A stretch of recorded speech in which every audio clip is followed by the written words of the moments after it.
the growth in plants. That is, we have to study as the growth hormones of an plants. So what are known as to be the growth hormones? That is, there may be the hormones which are responsible for the growth induced into the plants according to the maturity, according to the age, or maybe according to the time. So such a type of hormones is known as to be the growth hormones. These growth hormones may be initially at the time of seed germination synthesized in a apical meristem of an shoot and apical meristem of an root. यानी shoot यानी plant जो out of the soil में भी above the soil जो निकलना शुरू हो जाता है at the stage of an seed germination से. जिस समय में seed germination शुरू हो जाती है तो seed में हमने देखा दो parts होते, one who called as to be the plumule and another one who called as to be the radicle. तो plumule से may be above as soil, one who has the delicate part known as to be just a apical meristem of an shoot. तो जो एक plumule से delicate part निकलता है उसे एक डेलिकेट सा हिस्सा होता है, एक डेलिकेट सा nothing delicate structure, nothing have an leaves, nothing have an branch, ना लीव्स होते हैं ना ब्रांच होते हैं. At that time only refer to the apical meristem which represents its initially as the shoot system. Like that there may be from the radicals also one who delicate structure which can be rise, grows and may be shown as the representation of an root system. So that may be known as to be the apical meristem of an root or the root system. So in the tip of the cells there may be synthesized a hormone known as to be the growth hormones, and which helps to induce their growth and simultaneously the apical meristem of a shoot which can be converted itself into the number bearing has to be number of the leaves, branches, maybe a thick and the long length of the stem, and maybe appears into a lateral one parts as to be the flower bud, flower and the fruits.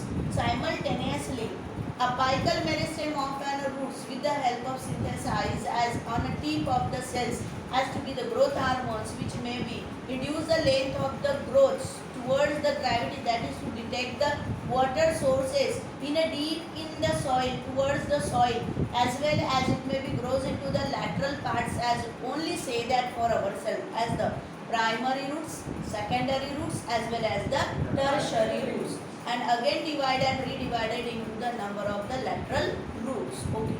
So in this way there may be number of the growth hormones which can be according to time period, according to maturity, There are maybe synthesized the several growth hormones as in the plants. Only some of them we have to discuss in our syllabus. Then there may be nothing only apical meristem have a cell synthesize such a type of growth hormones, but according to maturity some of the growth hormones which are synthesized in leaves, some of them are to be synthesized in a meristem as of an first indicated as the stem or the apical bud of an stem. Then some of them have to synthesize in flower bud or flowers. Some of them have to synthesize according to maturity in fruits. Okay. So there may be growth hormones also. We have to study is of two types. One who called as the growth promoters and another one who called as the growth inhibitors. Okay. Word as promoter. What to say us? यहाँ पर जो promoter word दिया है ये हमें क्या बताता है, क्या कहता है? प्रमोटर, प्रमोट करने वाला, सपोर्ट करने वाला to the growth, helps to induce the growth in the plants, but which are helps by synthesize the basically proteinaceous substance we have to say as hormones. Actually plants में क्या किया जाता है, growth को बढ़ावा दिया जाता है. ग्रोथ को बढ़ाने के लिए कुछ ऐसा बेसिकली प्रोटीनेशियस सब्सटेंस उन प्लांट्स की स्पेसिफिक सेल्स में बनाया जाता है. अगर वो बेसिकली प्रोटीनेशियस है तो उसे हम क्या नाम देते हैं, एज द हार्मोन्स. और अगर वो ये ऐसे टाइप के हार्मोन्स है वो क्या करते हैं, इस प्लांट्स में ग्रोथ को इंड्यूस करने में हेल्प करते हैं, ग्रोथ को इंक्रीज करने में हेल्प करते हैं, ग्रोथ की सेल नंबर प्लांट की सेल नंबर बढ़ा के ग्रोथ शो करने की कोशिश करते हैं. तो उस टाइप ऑफ हार्मोन्स को क्या नाम देते हैं, only as the growth promoters. Okay. इसी के साथ साथ what are the growth promoters, कैसे किस नाम से इन्हें रेफर किया गया है, क्या किस तरीके से इसे डिस्कवर किया गया है, या फिर साइमल्टेनियसली अगर ये जब प्लांट में बनते हैं तो अपने आप में उस प्लांट की फिजियोलॉजिकल इफेक्ट, यानी प्लांट की बॉडी पर, प्लांट के शरीर में क्या इफेक्ट शो करती है, या अदरवाइज अगर हम आर्टिफिशियली उसे यूज़ करना चाहते हैं या प्लांट्स उसे अपने आप में अकॉर्डिंग टू मैच्योरिटी अगर यूज़ करता है तो किस लिए यूज़ करता है, यूज़ करने के बाद किस तरीके से उनमें कुछ अप्लाइज यानी कुछ ऐसे अप्लीकेशंस, कुछ ऐसे क्या बेनिफिट्स हमें नज़र आते हैं वो हमें साइमल्टेनियसली पढ़ना है. So maybe growth promoters with their physiological effects and as well as the applications. Then first one who we have to study as the auxins. अच्छा, सबसे पहले auxins क्या है, तो auxins का एक इंट्रोडक्टरी रोल क्या है. कहा जाता है कि auxins जो होते हैं मोस्टली अपाइकल बर्ड या अपाइकल मेरिस्टेम में बनाया जाता है. Otherwise number of parts of plants की अपाइसेस में ही बनाया जाता है, यानी टीप रीजन में बनाया जाता है. Mostly it is maybe helps to enlargement of an cell. Basic function. Introduction में हमें इतना याद रखना है कि ऑक्सीन क्या करता है. Oxygen which may be helps to enlarge the cell, that is to induce an length of the plant and maybe increase the shape and size of own parts of the plant. यानी जो भी plant ने parts beer करता चला जा रहा है या प्लांट ने जो भी पार्ट्स बियर किया है, मे बी राइज किया, ग्रो कर रहा है, उनको वो एनलार्ज करना, इंक्रीज शेप एंड साइज, उनकी शेप एंड साइज बदलना, थिकनेस कैरी करना, या मे बी स्टेम की जो गर्थ है उसकी विड्थ बढ़ाना. इसमें प्रॉपर जो एक कॉमन ग्रोथ जिसे बोलते हैं वो कॉमन ग्रोथ ऑक्सीन शो करेगा. गिबरेलिन्स ऐसे हार्मोन्स है जो स्पेसिफिकली इंटर कैलोरीज में या इंटर नोड स्ट्रक्चर में, इंटर सेलुलर स्ट्रक्चर में ही सिंथेसाइज किया जाता है. यानी प्लांट्स की इंटरनल सेल में इसे बनाया जाता है. मे बी लीफ हो, चाहे स्टेम हो, चाहे बड हो, जो इंटर पार्ट होता है प्लांट का उसमें बनाया जाता है. मोस्टली ये गिबरेलिन्स रेजिस्टेंसी के तौर पर काम करते हैं. उसके अलावा मे बी गिबरेलिन्स के अगर स्पेसिफिक रोल अगर हम मानते हैं, it may be helps to just induce as to be gaining as gradient have to occupy or maybe showing as the differentiation or showing as some of the mature physiological changes. एक तो इसका specific role ये है कि अगर कोई disease या कोई अफेक्ट करता है तो उन्हें रेजिस्ट करने के लिए अपने आप में एक मेडिसिन की तरह काम करता है. दूसरा ये कि अपने आप में जिस किसी पार्ट में बनाया जाता है उस समय में उस पार्ट को क्या स्पेसिफिक तरह से उसे एक खास तरह का नेचर देना है, खास तरह का स्ट्रक्चर में कन्वर्ट करना, लीफ में ओरिएंट करना है बर्ड को, या मे भी बर्ड को फ्लावर बर्ड में कली या अदरवाइज फ्लावर में ओरिएंट करना है, या फ्लावर से धीरे धीरे फर्टिलाइजेशन होने के बाद फ्रूट में ओरिएंट करना है. उसके लिए ये बेसिकली रिस्पॉन्सिबल होता है. तीसरा है साइटोकाइनेसिस. वर्ड हमें क्या बताता है, cyto that is cytoplasm, kinase तोड़ देना, साइटोप्लाज्म को तोड़ देना. It means to that assume that a specific role is such a hormones basically responsible for to cell undergo as an capacity of the cell division, that is it is responsible for to carry the cell division. साइटोकाइनेस ये ऐसा hormone है, उसी की word से ही हमें पता चलता है कि वो क्या करता है. वो सेल को तोड़ता, सेल को तोड़ता मतलब आज तक हम इतना पढ़ चुके हैं. मतलब क्या है कि अगर एक सेल को वो तोड़ता है, काइनिंग करता है, मतलब डिवाइड करता है. अगर एक सेल को डिवाइड करता है तो नेचुरली उसे हम क्या नाम देते हैं, सेल डिवीजन. अगर ये सेल डिवीजन करता है तो naturally one of the two to 4, that is increase the number of the cells and maybe increase the shape and size, that is shown as the proper thickness or the girth of the plant as well as proper growth in a plant. Then in detail we have discussed as what are the auxins. So auxins अब detail में जिनमें कभी कभी 2 mark के लिए, 3 mark के लिए, 4 mark के लिए भी, जिसके लिए कभी कभी 2 मार्क के लिए होंगे एप्लीकेशंस पूछा जाता है, कभी कभी 2 मार्क के लिए देयर फिजियोलॉजिकल इफेक्ट्स पूछे जाते हैं, या शॉर्ट नोट ऑन ओनली ऑक्सीन्स पूछा जाता है. ओके, ऑक्सीन्स कहा गया है कि इनिशियली जब ऑक्सीन करके हमारी दुनिया में जब इसे डिस्कवर करके हमारे सामने रखा गया या जिस समय में auxin is one of the hormone which can be synthesized by plants is proved at that time. First initially maybe auxins are also one of the type of hormones which are to be one of the gradient possessed by the protein in the form of hormones. यानी first time ऐसा कहा गया कि hormones में एक ऐसी protein बनती है जो बेसिकली हार्मोन कहलाई जाती है, तो वो एक ऑक्सिन होती है। उस समय जिस समय हमारे सामने एक डिस्कवरी के साथ रखा गया, तो first initiated to isolate auxins from urine sample of a person which is sufferer from the disease as the pellagra। कहा जाता है कि ऑक्सिन करके जब दुनिया में हमारे सामने रखा गया, और ऑक्सिन करके कोई एक हार्मोन होता है। ऑक्सिन तो हम किस में पढ़ रहे हैं फिलहाल हमारे सिलेबस में, इन प्लांट हार्मोन्स बराबर है, लेकिन हमारी ह्यूमन बॉडी में भी ये ऑक्सिन बनाया जाता है। पर कब बनाया जाता है, तो उसकी एक स्पेसिफिक कंडीशन कि कब ये पाया गया हमारी ह्यूमन बॉडी में। ऑक्सिन हमारी बॉडी में ऐसा कोई स्पेसिफिक रोल प्ले नहीं करता, लेकिन पर्सन जब किसी एक डिसीज, कौन सी डिसीज, पेलाग्रा क्या ऐसी डिसीज़ है, ये ऐसी एक डिसीज़ है, डिसऑर्डर बोल सकते हैं। यह ऐसी डिसऑर्डर है जिसमें विटामिन बी की जब किसी पर्सन को डेफिशिएंसी हो जाती है, तो उस पर्सन में उस समय में जो एबनॉर्मलिटीज़ क्रिएट होती है या जो एक तरह की वीकनेस क्रिएट होती है, उस समय में उसकी बॉडी में ऑक्सीजन बनाया जाता है, which is not to be useful for their body, so secret और filter through the kidney and may be found in a urine of such a person. तो उस विटामिन बी से जो पेलाग्रा नाम की डिसीज कैरी होती है, उसमें हेडेक होता है, लॉस ऑफ एपेटाइट होता है, लॉस ऑफ विजन होता है, लॉस ऑफ हियरिंग होना शुरू हो जाता है।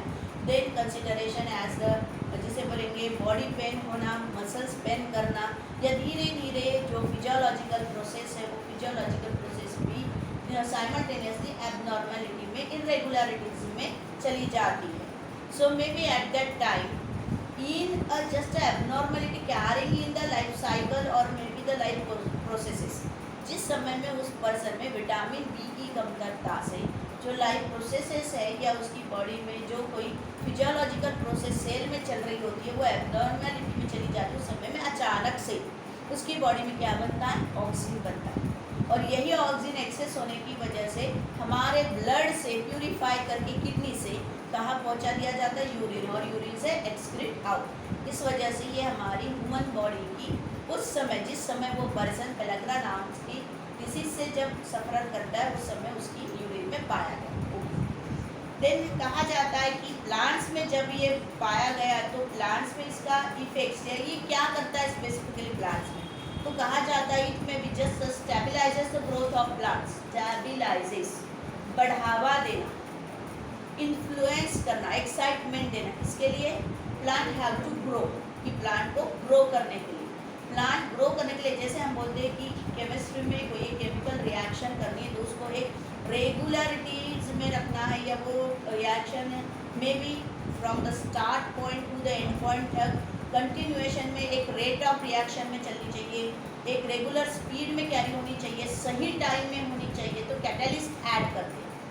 बिल्कुल उसी तरीके से ये प्लांट्स जब जिस समय में अपनी इनिशियल ग्रोथ शुरू कर रहा होता है या इनिशियल ग्रोथ करता है, उस समय में उसकी बॉडी में ऑक्सीजन बनते हैं, और ऑक्सीजन उसकी इस ग्रोथ को क्या करते हैं, स्टेबलाइज। स्टेबलाइज का मतलब जस्ट है ना इंड्यूस इन्फ्लुएंस, कि उसे बढ़ावा देता है।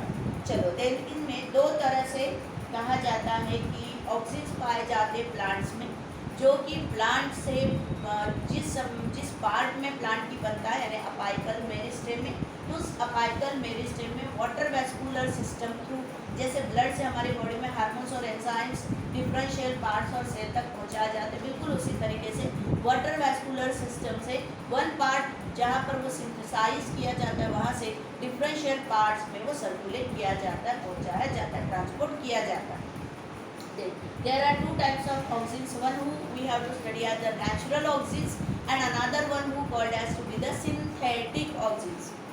अब हमें ये वर्ड क्या बताते हैं, नेचुरल ऑक्सीजन मतलब the plant which can be naturally synthesized in their plant cells of their body is called as the natural hormone. Synthetic we have to artificially synthesize in laboratory or maybe by the man-made some of the hormones through with the help of using some chemicals, right?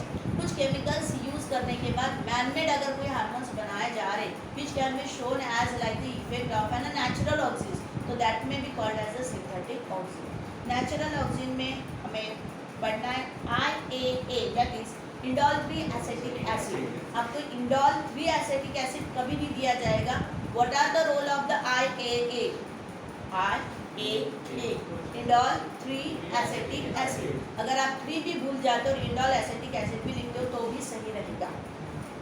Okay, तो उस समय में भी वो जो IAA है इसका सब सिर्फ एक छोटा सा एब्रिवेशन दिया रहेगा और उस एब्रिवेशन से हमें उसका एक तो रोल बताना है, व्हाट आर द करके बताना है या फिर लॉन्ग फॉर्म बताना है.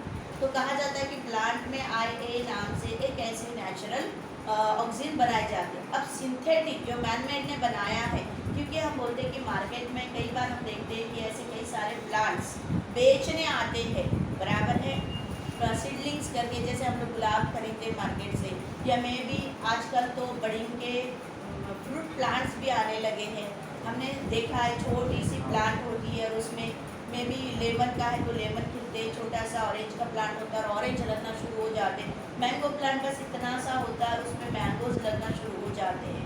तो लाइक दैट उस समय में उन्हें कितनी शॉर्ट टाइम ड्यूरेशन में ग्रो करने के लिए, या मैच्योरिटी, इसे मैच्योरिटी बोलेंगे. हमारे घर में हमने नेचुरली मैंगो प्लांट को ग्रो होते हुए देखा है. जब तक वो अच्छी खासी प्रॉपर हाइट और मैच्योरिटी और गर्थ ऑफ प्लांट नहीं, गर्थ चौड़ाई स्टेम की जब तक नहीं ले लेता, कम से कम 5 साल 7 साल कैरियर नहीं करता, तब तक उसे मैंगो नहीं लगती. पर यहाँ पर तो 5-6 महीनों में ही, 8 महीनों में ही उसे मैंगो लगना शुरू हो जाते. तो उसकी जो ग्रोथ है, उस ग्रोथ को इंड्यूस किया जाता है by using the artificial as oxygen और मे भी सिंथेटिक ऑक्सीजन. तो जिसमें हमें याद रखना वर्तमान क्वेश्चन और एमसीक्यू में IBA that is indole butyric acid, NAA that is naphthalene acetic acid, तीसरा है 2,4-D बाइक्लोरो, या अदरवाइज अगर 2,4-D बाइक्लोरो याद नहीं रहता तो फिनॉक्सी एसिटिक एसिड.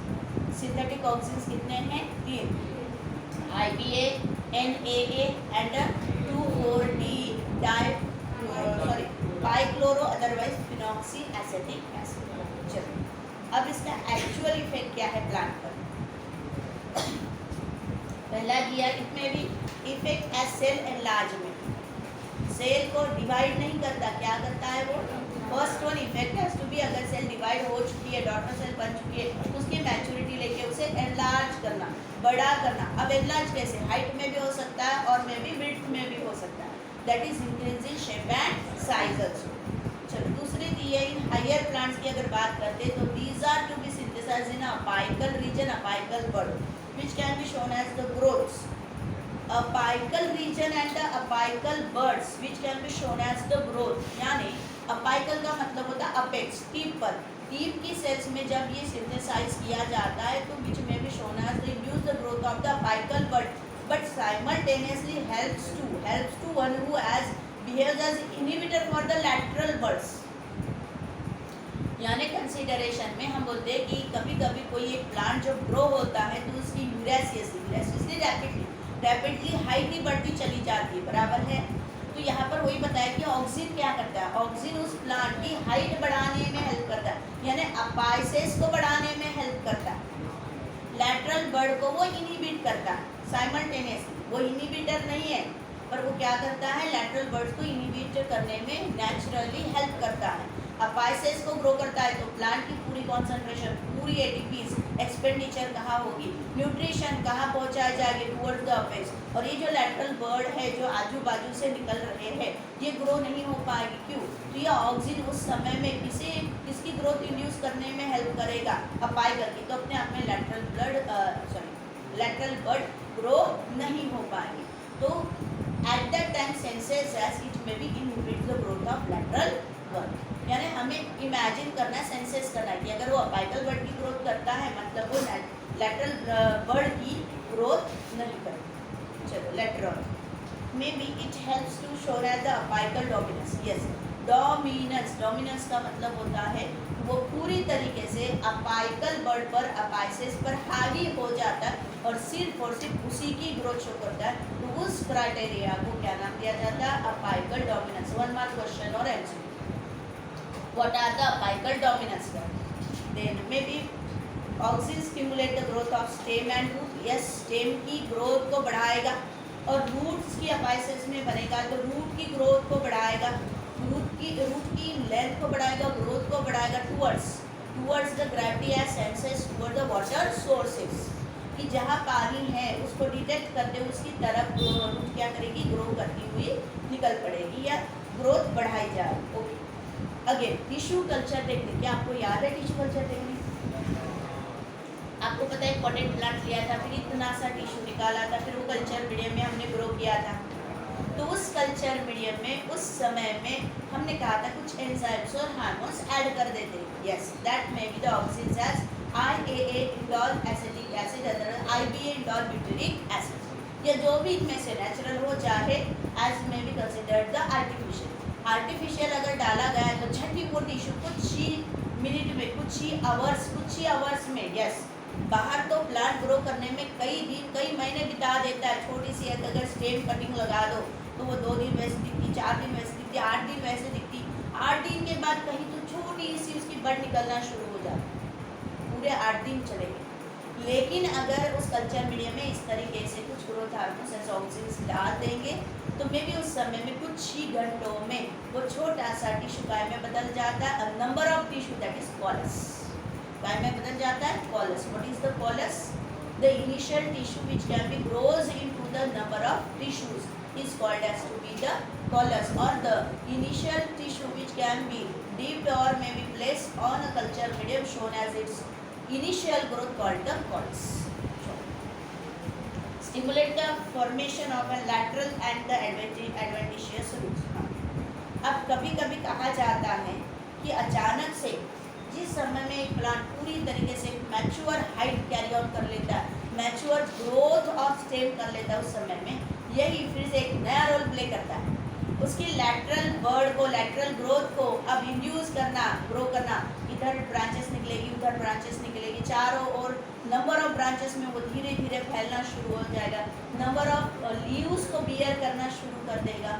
उसी तरह से कंसिडरेशन में एडवेंटिशियस रूट्स. अब एडवेंटिशियस रूट्स क्या है? गन्ना पता है, शुगर केन. शुगर केन जब छोटा होता है, हाइट में छोटा होता है, जस्ट इनिशियल ग्रोथ करता है, तो उस समय में इसकी ओन फाइब्रस रूट्स होती है जो मिट्टी में होती है. लेकिन जैसे जैसे वो मैच्योर ग्रोथ शो करता है तो हेवी होना शुरू हो जाता है, गर्थ बढ़ना शुरू हो जाता है, शुगर कंटेंट जूस बढ़ना शुरू हो जाता है. तो उस समय में नेचुरल एनवायरनमेंट से अगर कुछ ऐसी एक्सट्रीमिटीज़ एनवायरनमेंट में आती है तो ये गन्ना खुद ब खुद कोलैप्स होकर मिट्टी में गिर जाएगा, तो प्रोडक्शन खराब हो जाता है क्योंकि वो मिट्टी में गिरते स्पॉइल होना शुरू हो जाता है. तो at that time by naturally such a plant which can be bears from the lateral bud or lateral node of its own stem, number of the roots and may be induced into the soil. उसकी stem के नीचे वाले हिस्से में जो node होती है उसमें छोटे छोटे से बड निकलना शुरू हो जाते हैं, जिससे लैटरल बड, लैटरल यानी साइड वाली, लैटरल यानी साइड वाली, ऊपर वाली अपाइकल, ठीक है. टहनी और स्टेम के बीच वाली जो एक्साइल होता है एंगल, वहाँ से एक्साइल बड बढ़ चुके हैं. तो कहने टीप पर होता है तो अपाइकल, आजू बाजू से निकलती है तो लैटरल, और टहनी ब्रांच और जो मेन स्टेम होता है उसके बीच से एक्साइल से निकलती है तो एक्सिलरी बड होगी. तो नीचे वाली स्टेम की पार्ट से जो मिट्टी के नियरर होता है स्टेम, उसके नीचे वाले लोअर नोड से कुछ लैटरल बड्स निकलते हैं, उससे छोटे छोटे एडवेंटिशियस रूट्स कहलाए जाते हैं. मिट्टी से बाहर निकलते, वो मिट्टी में जाके एंकरेज करते हैं and kept a plant is erectile in the environment, यानी to give as the extra support to the stem. stem को क्या देता है? वो extra support देता है which doesn't to be collapse on a soil, कि मिट्टी में वो collapse ना हो, गिरे नहीं, spoil ना हो soil. चलो दूसरी बात, स्वीट पोटैटो सुने हो आपने?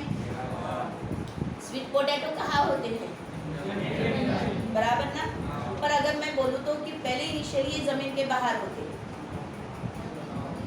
हो सकते हैं, पता नहीं, मैं बोल रही तो शायद होते हैं. हाँ, स्वीट पोटैटो का पेड़ नहीं होता, बेली होती है, वाइन होती है जो बहुत ज़्यादा डेलिकेट होती है. जब वो ग्रो करती है और उसका प्रोडक्शन लेना होता है तो उसे हम ऊपर नहीं चढ़ा सकते, उसे ज़मीन पर ही हॉरिजॉन्टली क्रीप करने के लिए छोड़ देना होता है. क्यों? उसकी जो नोड होती है, जहाँ लीफ होती है, उस एक्साइल से छोटी छोटी बड निकलती है, दैट में be called as the adventitious bud. and at the time of plant may be growth shown as the photosynthesis, the food is stored within such a bud and may be increased into a smaller type of the root-like structures. ये जो adventitious bird होते जो leaf के पास है, leaf का होती है मिट्टी के अंदर होती है क्या? नहीं ना, मिट्टी के अबाव तो होती है, ऊपर होती है। तो ये जो जहाँ पर स्टेम होती है उसकी स्टेम की जो नोड होती है, नोड से लीफ निकल के वहाँ से एक छोटा सा बर्ड निकलता है जिसे एडवेंटिशियस बर्ड कहते हैं। और यही एडवेंटिशियस तो छोटी छोटी रूट में बनना शुरू हो जाता है किस समय में? जिस समय में प्लांट अपना फूड स्टोर करना शुरू कर देता है। And that may be senses to the soil positively, root is to be positively geotropic, senses to the soil and goes may be deep into the soil and they may be increase in a size. फिर ये जो adventitious roots होते हैं, जो adventitious bird से बने, ये मिट्टी को ढूंढते हुए, मिट्टी को सेंस करते हुए मिट्टी के अंदर खुद को गड़ाना शुरू कर देते, धीरे धीरे अंदर चले जाते हैं। और जैसे अंदर जाते तो छोटी छोटी उन्हें जिसे हम बोलेंगे प्राइमरी रूट्स आना शुरू हो जाती और मिट्टी से मिनरल्स और एब्जॉर्प्शन ऑफ वाटर करना शुरू कर देती है। और इधर जो लीफ होता है, लीफ के पास ही क्यों होता है? क्योंकि लीफ क्या बनाता है? खाना बनाता है। वही खाना फिर उसकी डंठल थ्रू किसे पहुंचाता है? उस एडवेंटिशियस रूट को, और फिर उस रूट में वो स्टोर करना शुरू हो जाता है swollen into the size that called as the sweet potato. पर स्वीट पोटैटो ने किससे जन्म लिया? Lateral roots. वही बताता है कि जिस समय में जिन प्लांट्स में जिस तरीके से मैच्योरिटी शोन करनी है, ग्रोथ शोन करनी है, उस तरीके से उन प्लांट्स में यही ऑक्सीज क्या करते हैं? लैटरल रूट्स को भी ग्रो करने में हेल्प करते हैं। चलो, later on it may be used as to be just synthetic herbicide. अब synthetic herbicides का मतलब क्या? herbicide side to affect the growth of the herbs grass.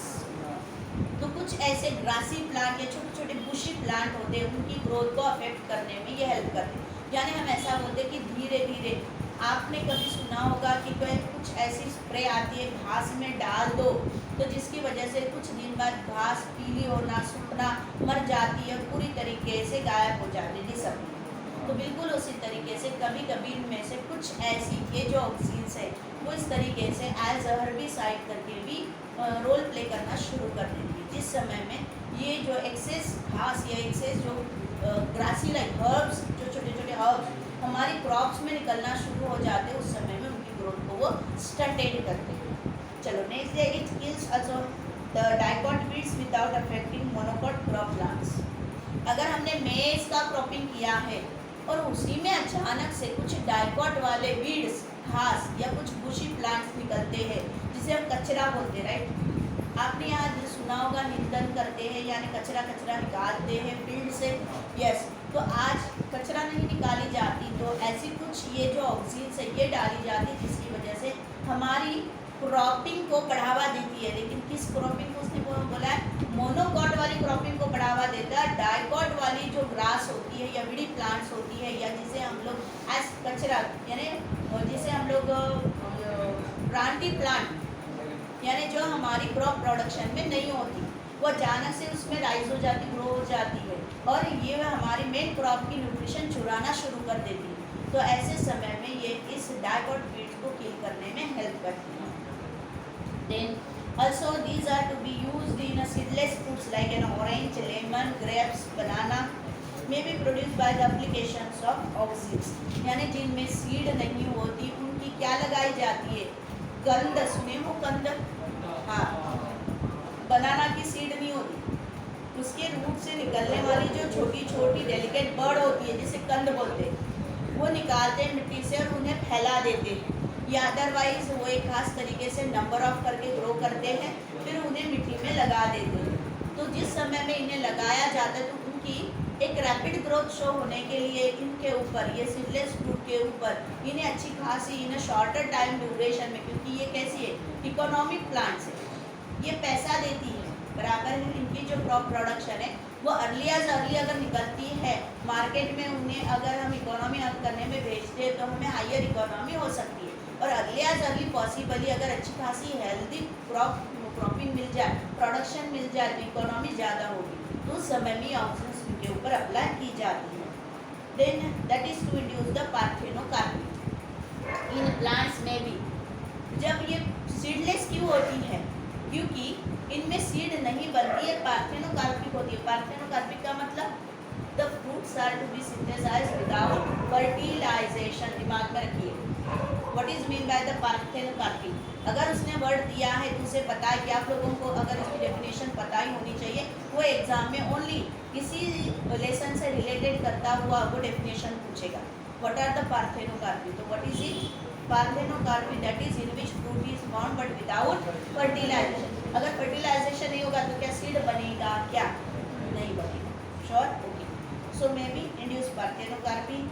Sometimes such auxins may be helps to cell division in some of the plants during showing the growth. अगर वो growth show करता है, height को बढ़ाता है, lateral parts को grow कर रहा है, नंबर ऑफ ब्रांचेस बढ़ा रहा है, मतलब इंक्रीज इन सेल तो करना ही पड़ेगा। दैट इज उस समय में वो अकॉर्डिंग टू मैच्योरिटी खुद ब खुद इसे हेल्प करता है और सेल डिवीजन को भी इंड्यूस करता है, हेल्प करता है।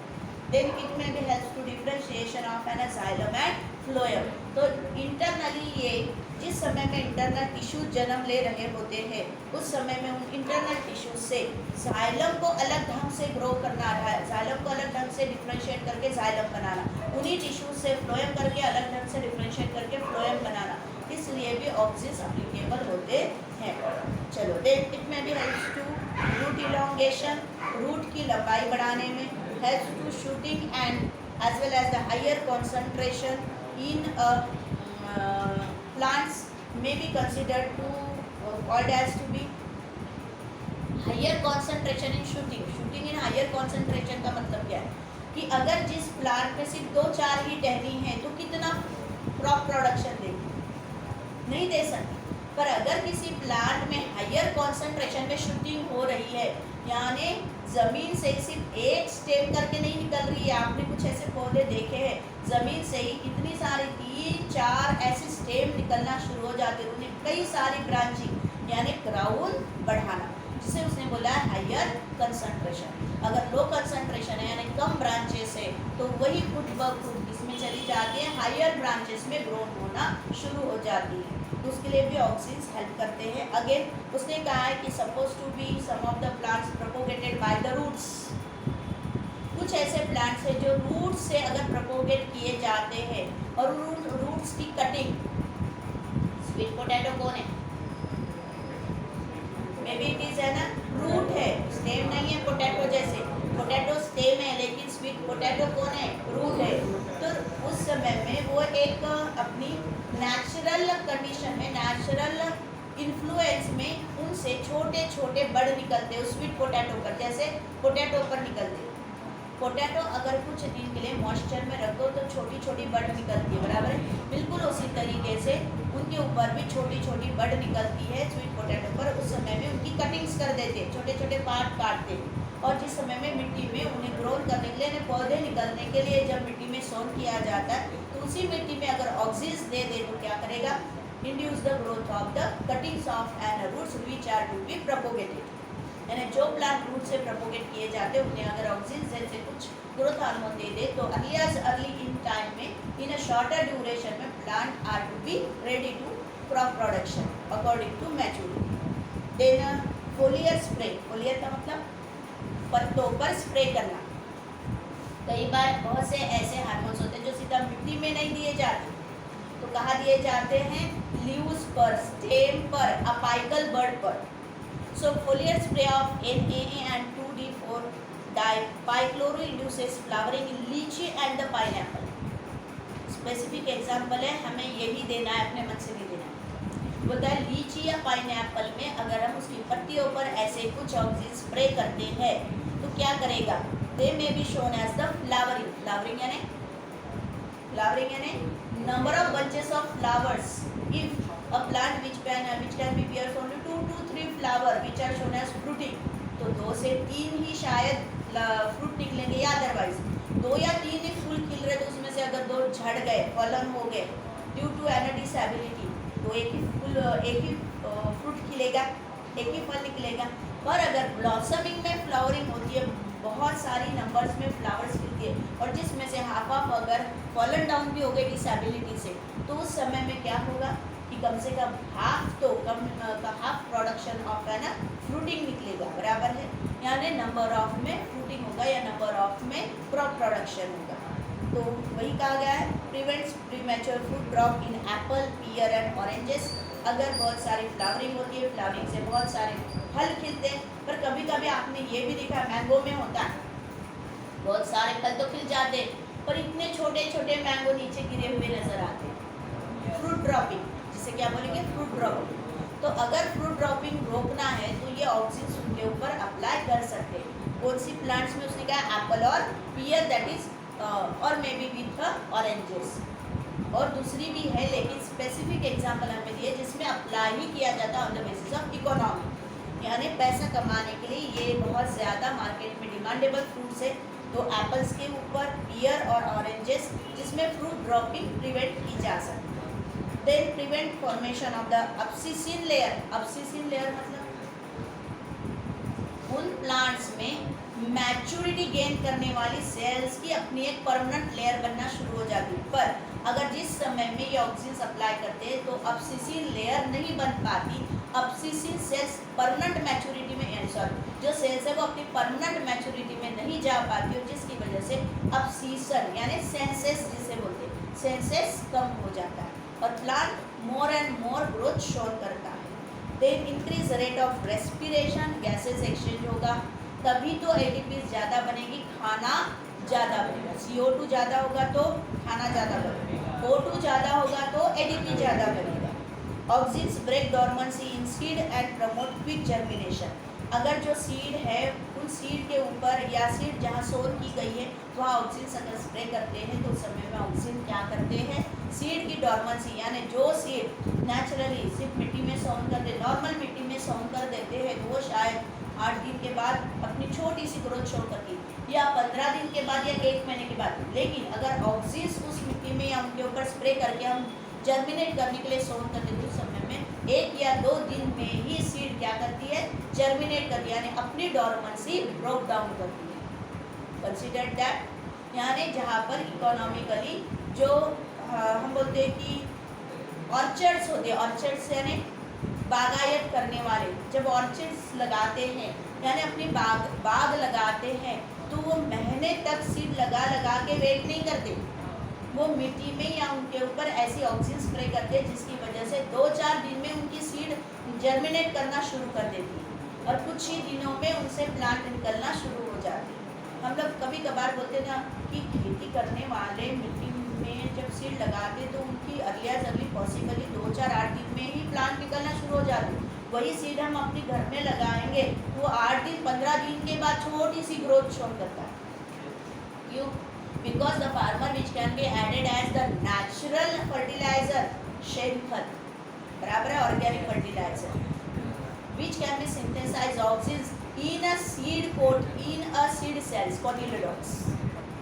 ये उसका फायदा है कि जो ऑर्गेनिक फर्टिलाइजर है जिसे हम लोग काऊ डंग का जो गोबर से जो गोबर फर्टिलाइजर जो बनती है तो मे बी वो जब फील्ड में देते तो वो अपने आप में इन सीड को इंड्यूस करता है कि वो अपने आप में जिस समय में एनवायरनमेंट के अकॉर्डिंग उसकी सुटेबल एनवायरनमेंट में जब वो सीड मिट्टी से वाटर एब्जॉर्ब करता है, उसकी कोटिलेडॉन के जो सेल्स है वो लाइव होते हैं, तो लाइव होते समय अपने अंदर ऐसी कुछ नेचुरल ऑक्सीजन बनाना शुरू कर देते हैं और जिसकी वजह से सीड 8 दिन में जर्मिनेट होने की बजाय सिर्फ 2 दिन में ही जर्मिनेशन शो करता है, यानी अपनी डॉर्मेंसी को वो ब्रोक डाउन करता है। What is the dormancy?